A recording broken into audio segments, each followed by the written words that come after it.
आज का प्रसंग है, सभी कर्तव्य कर्मों का नाम यज्ञ है। गीता जी के श्लोकों से तो यही बात सिद्ध होती है कि सब कर्मों का नाम यज्ञ है।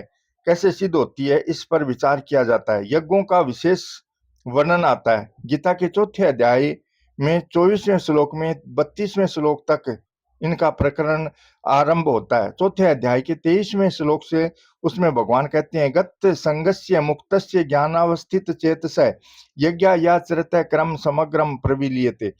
इसमें बतलाया गया है कि यज्ञ के लिए आचरित संपूर्ण कर्म सर्वथा विलीन हो जाते हैं, अर्थात वे शुभाशुभ फल का उत्पादन नहीं करते, फलदायक बंधन कारक नहीं होते, जन्म देने वाले नहीं होते। कर्मों की प्रविलीनता का यही अर्थ है। इसी बात को दूसरे ढंग से भगवान कहते हैं तीसरे अध्याय के 9वें श्लोक में, यज्ञार्थात कर्मणो अन्यत्र लोको अयम कर्म बंधने। यज्ञार्थ कर्म से भिन्न कर्म में लगने पर यह लोक समुदाय कर्मों के बंधन में बंधता है। अर्थात यज्ञ के अतिरिक्त जो भी कर्म होते हैं वे सभी बंधन कारक होते हैं, केवल यज्ञार्थ कर्म बंधन कारक नहीं होते। उपयुक्त दोनों ही स्थलों में यज्ञ शब्द आया है। चौथे अध्याय के 24वें श्लोक से भगवान यज्ञों का वर्णन आरंभ करते हैं। ब्रह्मार्पणम ब्रह्म हवीर ब्रह्माग्रो ब्रह्माण हुतमय ब्रह्मेवतेन गंतव्यम ब्रह्म कर्म समाधिना। इस प्रकरण में 14 यज्ञों का उल्लेख किया गया है, जिसमें प्राणायाम का नाम भी आया है। अपाने जुहति प्राणाम प्राणे अपानम रथा परे प्राणापान गति रुद्धवा प्राणायाम परायणा अपरे नियता हरा प्राणान प्राणेशु जुहति। ऊपर जुहति क्रिया दी गई है, आगे और भी क्रियाएं बताई गई हैं। जैसे उसी अध्याय के 28वें श्लोक में भगवान कहते हैं, द्रव्य यज्ञास्त पो यज्ञ योग यज्ञास्त थापरे स्वाध्याय ये ज्ञान यज्ञाश्य यतय संसित व्रता।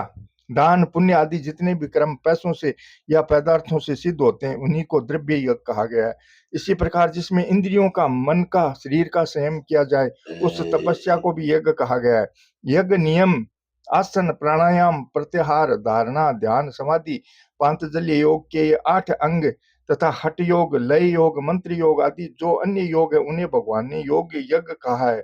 स्वाध्याय अर्थात वेदों का अध्ययन, स्मृतियों का पाठ तथा इन सब का मनन, इन्हीं को भगवान ने स्वाध्याय यज्ञ नाम दिया है तथा इनके द्वारा उत्पन्न हुई समझ को इतना ही नहीं, किसी भी बात को गहराई से समझने को ज्ञान यज्ञ कहा है। भगवान ने यज्ञ नाम से इन सब को अभिहित किया है। वे इस यज्ञ के प्रकरण का उपसंहार करते हैं।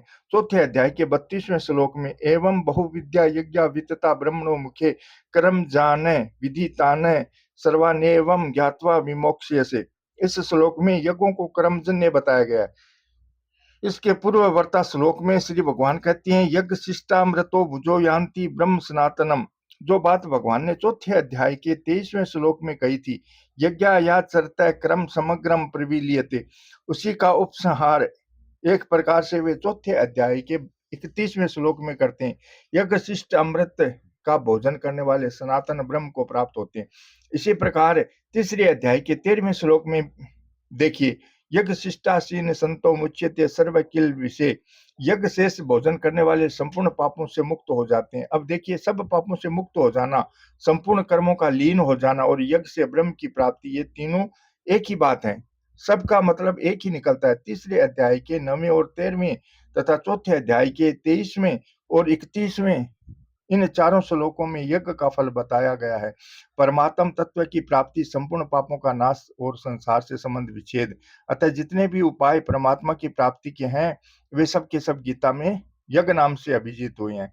यह बात उपयुक्त विवेचन से सिद्ध हो गई। बीच में द्रव्य यज्ञ, तपो यज्ञ, योग यज्ञ, स्वाध्याय यज्ञ, ज्ञान यज्ञ, प्राणायाम यज्ञ आदि सभी यज्ञों की चर्चा आ गई। दान, तप, होम, तीर्थ, सेवन, व्रत, ये सब के सब यज्ञ शब्द के अंतर्गत आ गए। यह मानना ही पड़ेगा। चौथे अध्याय के 13वें श्लोक में यह कहकर कि वेद की वाणी में बहुत से यज्ञों का विस्तार से वर्णन हुआ है, भगवान ने दहर आदि की उपासना का भी यज्ञ शब्द में अंतर्भाव कर दिया, जिसका वर्णन गीता में नहीं है, अपितु उपनिषद में आया है। भगवान अर्जुन से कहते हैं, इन सबको तू कर्मों से उत्पन्न जान, कर्म जान विधि, और इस प्रकार जानने से तू मुक्त हो जाएगा। एवं ज्ञात्वा विमोक्ष्य से, चौथे अध्याय के 15वें श्लोक में भगवान कहते हैं, एवं ज्ञात्वा कृतं कर्म पूर्वेरपि मुमुक्षु भी कुरु कर्मेव तस्मात् तवम पूर्वतरम कृतम। यहाँ भी भगवान ने कर्म पर जोर दिया। उपयुक्त श्लोक में एवं ज्ञात्वा से इस तत्व को जानने की बात जो कही गई है, वह जिस प्रसंग से कही गई है, वह प्रसंग चौथे अध्याय के 13वें श्लोक में आता है। वह इस प्रकार चातुर्वर्ण्यम मया सृष्टम गुण कर्म विभाग से। यहाँ भी क्रम शब्द आया है। इस क्रम के तत्व पर ध्यान देना चाहिए। क्रम मात्र का नाम यज्ञ है, यह बात अब बतलाई जाती है। चौथे अध्याय के 13वें श्लोक की अवतारणा हुई है। उसी अध्याय के 9वें श्लोक से 9वें श्लोक में भगवान कहते हैं, जन्म कर्म च में दिव्यम, मेरा जन्म कर्म दिव्य है। वह कर्म दिव्य क्यों है? अपने कर्मों की दिव्यता का प्रकरण भगवान ने चलाया है 13वें श्लोक से, और जन्म की दिव्यता भगवान ने कही है चौथे अध्याय के 6ठे श्लोक से। वहां उन्होंने जन्म की दिव्यता के साथ अपने जन्म का हेतु बताया और कहा कि मेरा जन्म कर्म दिव्य है। इस बात को जो जानता है वह मुक्त हो जाता है। चौथे अध्याय के 13वें श्लोक में श्री भगवान कहते हैं, चातुर्वर्ण्यम मया सृष्टम गुण कर्म विभाग से तस्य कर्तारमपि माम विद्य कर्तारमव्ययम्। चातुर्वर्ण्य की जब मैंने रचना की, तब यह मेरा कर्म हुआ और मैं उसका कर्ता हुआ। तथापि तू मुझ कर्ता को भी अकर्ता जान। इसके बाद वे कहते हैं, न माम कर्माणि लिम्पन्ति न मे कर्म फले सप्रहा इति माम यो अभिजानाति कर्म भिन्न स बध्यते। मुझे कर्म बांधते नहीं और मेरी कर्म फल में कोई सप्रहा नहीं है। इस प्रकार जो जान लेता है वह कर्मों से नहीं बंधता। इस प्रकार भगवान ने अपना कर्म बताया और यह भी बताया कि जो अपने कर्मों का रहस्य जान लेता है वह बंधता नहीं है। वह क्यों बंधता नहीं, इसके दो कारण बताए गए हैं। तस्य कर्तारमपि माम विधि अकर्तारम। उन कर्मों के कर्ता होते हुए भी मुझको अकर्ता समझ। इस कथन से मतलब यह निकला कि भगवान कर्तृत्वाभिमान से रहित हैं, अलग हैं। साथ ही नए में कर्म फले सप्रहा कहकर वे बताते हैं कि मुझ में कर्म फल की इच्छा नहीं होती। जिस कर्म में कर्तृत्व का अभिमान न हो और फल की इच्छा न हो, वह कर्म बंधन कारक नहीं होता। यह सिद्धांत है। इसलिए भगवान कहते हैं, इति माम यो अभिजानाति, जो कोई भी मुझे ऐसा जान लेता है, कर्म भिन्न स बध्यते, कर्म से वह नहीं बंधता है। मेरी तरह कर्तव्य अभिमान और फलाशक्ति से रहित होकर कोई भी कर्म करेगा, वह भी नहीं बंधेगा। इस प्रकार भगवान ने अपने कर्मों की दिव्यता बताई। जो कर्म बांधने वाले हैं वे ही कर्म मुक्तिदायक हो जाएं, यह दिव्यता है कर्मों की। इसलिए कर्मयोग के प्रसंग में भगवान ने दूसरे अध्याय में कहा है, योग कर्मसु कौशलम, कर्मों में योग ही कुशलता है। योग किसका नाम है? समत्वम योग उच्यते, समता को ही योग कहा जाता है। यह समता कैसे प्राप्त होती है?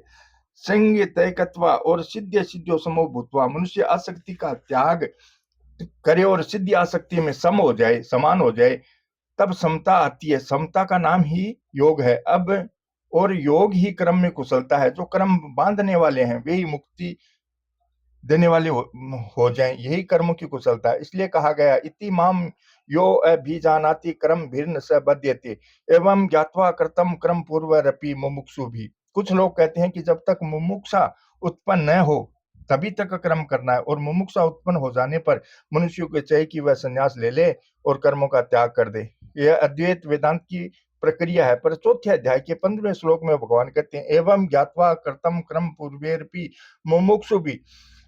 मुमुक्षु पुरुषों ने ऐसा जानकर कर्म किया है। कर्म किया है, कर्मों का त्याग नहीं। कुरु कर्मेव तस्मात् त्वं पूर्वतरम कृतम, इसलिए तू कर्म ही कर। कर्मेव कुरु, इस प्रकार भगवान ने यहाँ कर्म करने पर ही जोर दिया। फिर चौथे अध्याय के 16वें श्लोक में वे कहते हैं, किम कर्मेति कवियो अपि यत्र मोहिता तते कर्म वक्ष्यामि यज् ज्ञात्वा मोक्षे से अशुभात है। कर्म क्या है, अकर्म क्या है, इस बात को लेकर बड़े बड़े पंडित भी मोह में पड़ जाते हैं। अब मैं तुझे वह कर्म कहूंगा जिसे जानकर तू अशुभ से बंधन से मुक्त हो जाएगा। इस प्रकार 16वें श्लोक से उपयुक्त प्रसंग का उपक्रम करके उपसंहार करते हैं। उसी अध्याय के 32वें श्लोक में 16वें श्लोक में उन्होंने जो बात कही, यज्ञात्वा मोक्ष से अशुभात है, वही बात चौथे के 32वें में उपसंहार करते हुए कही, एवं ज्ञात्वा विमोक्ष से। इसी कर्म के अंतर्गत यज्ञ है। जितने भी शुभ कर्म है उन्हीं का नाम यज्ञ है। श्री कृष्ण गोविंद हरे मुरारी, हे नाथ नारायण वासुदेवा, श्री कृष्ण गोविंद हरे मुरारी, हे नाथ नारायण वासुदेवा, श्री कृष्ण गोविंद हरे मुरारी, हे नाथ नारायण वासुदेवा। जय श्री कृष्ण।